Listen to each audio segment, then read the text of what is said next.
Earlier you mentioned Prabhupada's God brothers and how the way ISKCON had dealt with Prabhupada's God brothers was um, perhaps not the right way. There was a bit more of an attack mentality, and this subject is quite important for youth. It can be quite baffling. For instance, here in Alachua, down the road, there's a Narai Maharaj temple, a community, and the road between ISKCON and other Gaudiya Math organizations is getting narrower and narrower. Particularly within the youth scene, there's a lot more fraternity. Narai Maharaj's followers come to the ISKCON temple and vice versa. There's friendship, there's love, there's appreciation, there's inspiration. So, Maharaj, do you think the policies and sort of the approach that ISKCON took in the 90s to really separate ISKCON from all other Gaudiya Vaishnava Sanghas is still appropriate in 2025? I don't know, because I don't have that experience where I am really so much, although I do know the what's happening or what's happening elsewhere. Srila Prabhupada already had a strong opinion of his god brothers based on how they divided the Gaudiya Math after Bhaktisiddhanta Saraswati Thakur's disappearance. And, if you read Prabhupada Lilamrita, that's my favorite biography of Srila Prabhupada, then, and if you see Prabhupada's letters, then it's because Srila Prabhupada really wooed his god brothers. First, he asked for their help. He didn't really receive very much. Then he wanted them involved. His experience tended to be that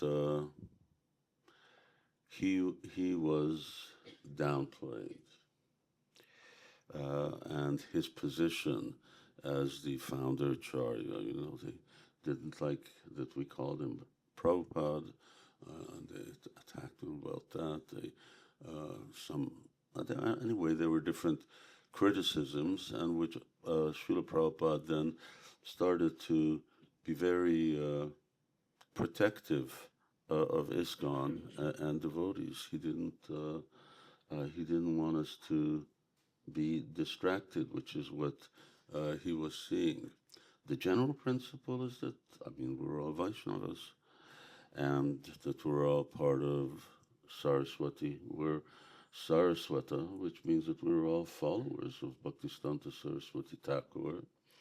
And if those things aren't there, then, well, we do have one philosophy, at least in almost every way. Question is whether ISKCON is going to accept the fact that Gaudiya Math do know what Krishna conscious philosophy is, and they're unanimous in the fact that we didn't come from the spiritual world. So is that worth anything? For me, it's a very telling thing. Srila Prabhupada never criticized his god brothers for their understanding of philosophy, whether they're qualified to be guru or not.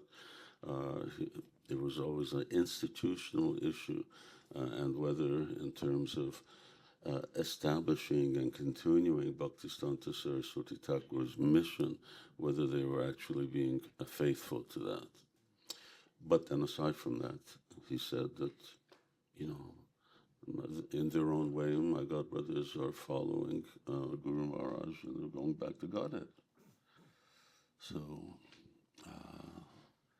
that's an interesting position. In theory, if you say that,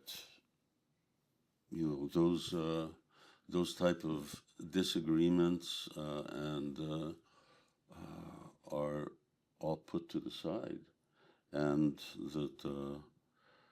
that we no longer have to worry about devotees spiritual masters being denigrated, ISKCON's management or ISKCON's decision-making being ridiculed, etc., but that ISKCON is respected and everything that goes along with that, and other Gaudiya Mat branches respected, then yes.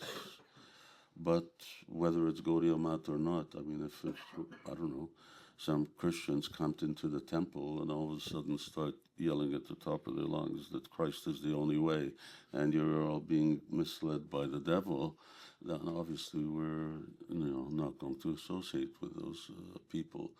It's not just an issue of whether it's Gaudiya or non-Gaudiya, but when that's not there, then we let Muslims and Christians and anybody come into the temple. We let atheists come into the temple, but there has to be that mutual respect. And if that mutual respect is there and we deal with each other in a mature way, yes. Prabhupada said, the war's over. And that was towards the end of 1977 when he was with us. And it specifically was about Srila Prabhupada's interaction with his godbrothers. And Prabhupada wrote to and asked personally his godbrothers, if I've committed any offense, please forgive me.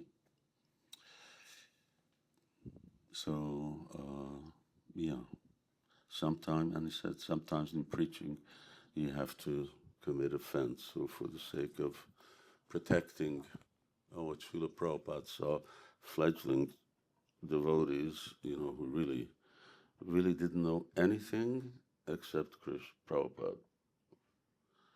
I mean, I joined Krishna consciousness, and, it was a little while after I moved in the temple that I realized Krishna was God.